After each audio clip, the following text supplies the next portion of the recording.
no Brasil. Isso também é um fato. As pessoas crescem vendo que uma vantagenzinha aqui, outra ali, normal. A gente do Brasil tem aquela questão do famoso jeitinho brasileiro, né? E é preciso a gente ter muito cuidado, porque às vezes é difícil dizer o que é, por exemplo, uma ajuda a um amigo e o que é um ato de corrupção. Isso às vezes é muito... Não, eu não estou fazendo um ato de corrupção, eu estou pagando um salário, ele é servidor público e não vai trabalhar, mas é porque ele é meu amigo, né? Então a gente tem que tentar separar o que é uma ajuda, o jeitinho, né? Do que é um ato de corrupção que é danoso à população. Esses recursos públicos que são retirados dos cofres públicos são os recursos que estão faltando nos hospitais, são os recursos que estão faltando na escola. Então, por exemplo, você vê a questão da saúde pública, né? Então, você pega grandes desvios na saúde pública, mas você pega, por exemplo, a gente identifica às vezes alguém que no posto de saúde está desviando os medicamentos da farmácia para vender. Né? Não, mas aquilo ali é pequeno. Se você somar isso no Brasil, isso é dinheiro público sendo desviado. É verdade. E é um fato também, doutor Rodrigo, que chama a atenção, é que algumas pessoas que todos nós conhecemos entram pobres na política e pouco tempo depois aparecem milionárias, conseguem multiplicar o patrimônio por 5, 10 vezes, bem rapidinho. Que segredo é esse? Sem ganhar na loteria, Sem ganhar na loteria. Se fosse o tempo lá daquele João Alves, lá da Bahia, né? Mas não ganha, não conta. Um outro aspecto importante, né, nessa luta com a corrupção, que a gente fala na prevenção, a gente primeiro conscientizar as pessoas que eles não devem fazer atos de corrupção.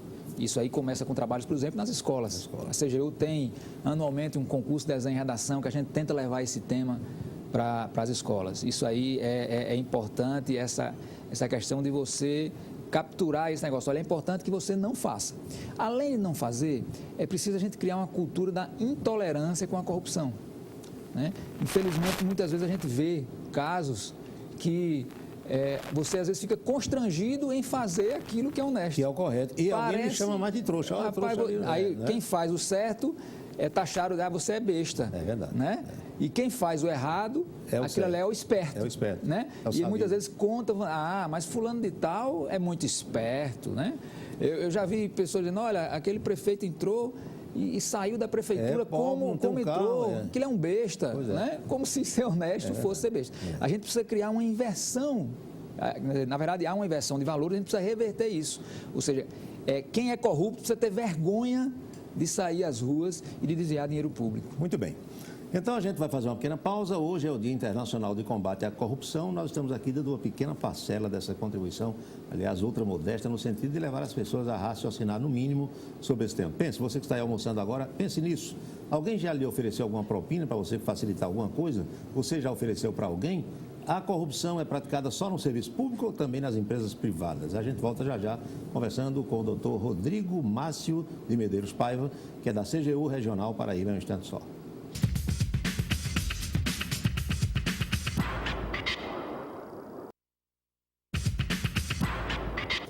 Olha, um projeto do deputado estadual Carlos Dunga prevê a colocação de um lacre protetor removível nas latas de cervejas, refrigerantes e outras bebidas que sejam vendidas nesse tipo de recipiente. A ideia do deputado Dunga é de proteger nós, consumidores, muitos dos quais não costumam lavar aquelas latas antes de colocá-las na boca, né?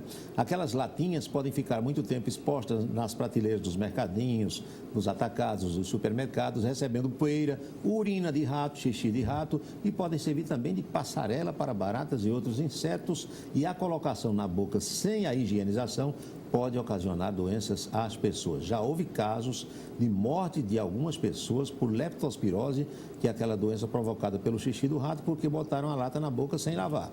Às vezes você não é nem em casa, é numa festa, é num clube, é numa calçada qualquer, tem alguém vendendo, você está com sede, compra aquilo, bota na boca sem limpar, lá vem um problema. A ideia é boa, já há uma marca de cerveja que coloca esse tipo de lacre, mas é preciso que se coloque nas outras também.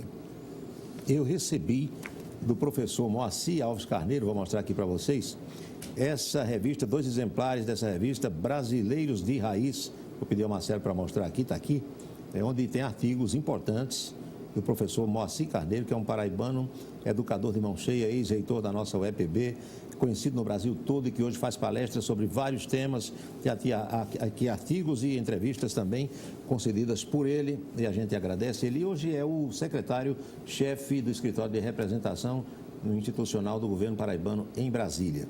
E a gente retoma a conversa com o doutor Rodrigo Paiva, que é da CGU. Rodrigo, natural aqui da Paraíba mesmo? Sou paraibano de Guarabira. Guarabira do Brejo. E como foi que chegou a CGU? Eu sou engenheiro civil de formação e em 2001 ingressei na CGU por meio de concurso público. Formado em Direito também, né? E me graduei também em Direito posteriormente. Quando entrou era engenheiro? Quando entrei não era tinha só graduação em Engenharia Civil, Sim. não.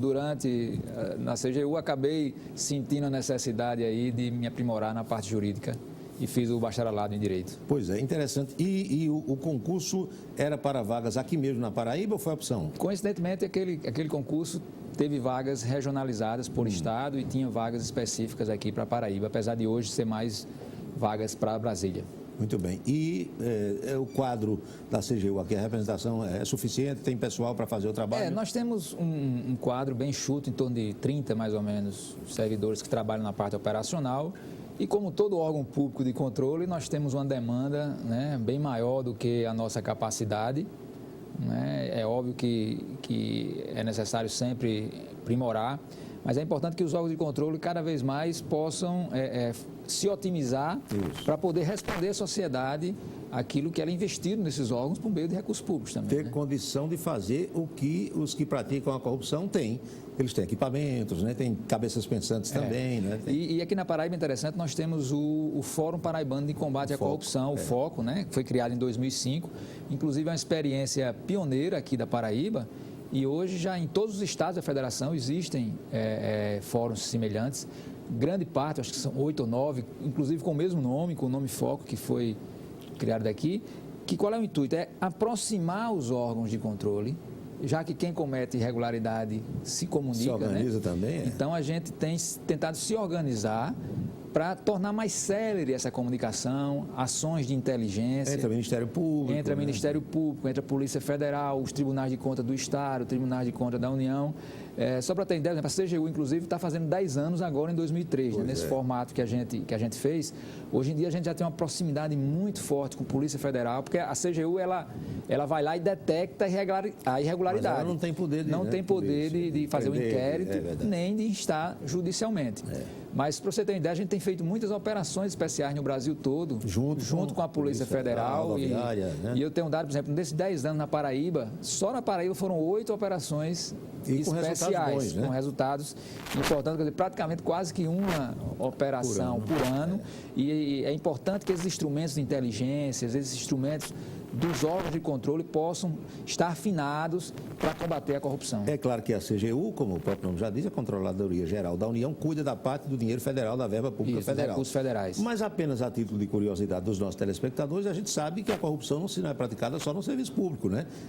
Aqui ali se descobre também uma direção de empresa, vê que tem um servidor recebendo ou dando uma propina ou tentando descobrir o segredo de outra empresa, tem isso também, né? Porque a corrupção, como é uma vantagem pessoal em detrimento de algo legal de outras pessoas, né? Ela está disseminada em várias áreas, né? E é importante que você frisou que você pode, na corrupção, você tem sempre aquele que é corrompido e quem corrompe. Você sempre tem dois atores. Então, poderia citar o caso agora dos fiscais de São Paulo, né? Que recebiam propina de empresas privadas para elas pagarem menos imposto ao serviço público. Né? O caso do trem do metrô de São Paulo, com Siemens, com Alstom, né, que vinha de empresas internacionais, multinacionais, mas também para tirar dinheiro aqui. Tanto é que um dos trabalhos da CGU, apesar da gente ser vinculado ao Poder Executivo Federal, a CGU hoje ela é reconhecida internacionalmente como uma agência anticorrupção brasileira. Então, existem tratados internacionais contra a corrupção, que o Brasil é signatário, por exemplo, a Convenção das Nações Unidas contra a Corrupção, da OCDE e também da OEA, que no Brasil a CGU capitaneia coordena a implementação dessas convenções. E vários normativos legais surgiram com base nessas discussões. Então, por exemplo, nessa questão da esfera privada, foi esse ano aprovado a lei de responsabilização da pessoa jurídica. Né, de responder a pessoa jurídica responder por crimes que ela comete nesse trato com a administração pública. Dizem que o maior foco de corrupção no Brasil são as licitações. Procede ou é um dos maiores? A licitação é um dos maiores. Né? Se você pegar uma administração pública de maneira geral, né, do orçamento, você tem uma boa parte gasto com pessoal, né? As folhas de pagamento, e praticamente quase toda outra parte, para o poder público gastar, tem que passar por um processo licitatório, né? E aí você tem, onde você tem dinheiro circulando, você tem a oportunidade da corrupção. Alguém cresce o olhinho ali. Então, a licitação ela é algo muito frágil em termos desse muito propício a esse caso. Então, apesar de uma lei que existe, daquilo tudo, né? Que a gente sabe. Uma lei que está sendo discutido no Congresso, agora, a alteração, né? Inclusive o senador daqui da Paraíba, Vital do Rego, é relator. É a 8666, né? A 8666, né? Mas a licitação, obviamente, tem um dado de 2010, porque a CGU ela fiscaliza recurso federal.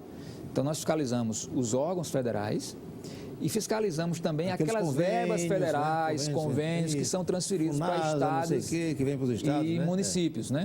Então, nós temos, por exemplo, um dado de 2010, periodicamente a gente tem um programa chamado Sorteio de Municípios. Nós, periodicamente, sorteamos 60 municípios no Brasil, sendo 2 aqui na Paraíba. E esses municípios sorteados recebem uma equipe de auditores para fiscalizar a aplicação da verba pública naquele município, né? E aí a gente verifica a verba pública federal. Em 2010, eu fiz um levantamento em 2 sorteios, 120 municípios no Brasil. Dos 120, 110 tinham algum tipo de irregularidade, tipo de falhas no processo licitatório. E aí é importante, por exemplo, a gente dizer para a gestão pública, olha, é preciso capacitar o seu servidor que atua na sua comissão de licitação. Não adianta vamos pegar um servidor aqui, fulano, ele nunca trabalhou e de repente ele cai de paraquedas numa comissão de licitação. Que bota o filho, o cunhado, o genro. Quando as empresas estão muito habituadas a esse tipo. Então é preciso profissionalizar a administração pública, né? Pessoas capacitadas para poder gerir bem. Onde você tem um problema, onde tem um ponto, onde há muito risco de corrupção, é preciso você dar mais controle a esse sistema. Botar a parabólica direcionada para ali, né? Tem que controlar. É verdade. A gente vai fazer outra pequena pausa. Ontem, quem viu televisão ontem à noite percebeu que houve uma aula dada por gestores de municípios da Bahia no tocante a como desviar dinheiro da saúde pública. O dinheiro vem do Ministério e o transcender é feito ali entre uma cooperativa, uma organização social, aquele rolo todo que a gente viu. Quem não sabia até aprendeu como fazer. E eu vou contar um caso de uma prefeita de uma cidade do outro lado do oceano, num estado lá da África do Sul, prefeita de uma cidade da África do Sul, onde, aliás, morreu Nelson Mandela. Ela me contou que uma vez um parlamentar botou uma emenda para o município dela. E chegou um fim de semana, visitou a cidade, prefeita, botei uma emenda de tantos R$1.000 aqui, a moeda de lá, que eu não sei nem qual é. E aí a prefeita foi agradecer e disse, não, mas peraí, eu botei a emenda, mas a senhora vai fazer o seguinte, a empresa que vai ganhar para fazer a obra é minha, o deputado dizendo para ela. A empresa é minha e ainda tem que tirar 20% para o meu filho, além de pagar a minha empresa e tal. A prefeita disse, pegue seu dinheiro e dispare, suma daqui, nunca mais bote o pé na minha cidade. Mas isso foi lá do outro lado do oceano, na África do Sul. A gente faz uma pequena pausa, já volta com Ponto a Ponto. O Rodrigo Paiva, da CGU, é o nosso convidado de hoje.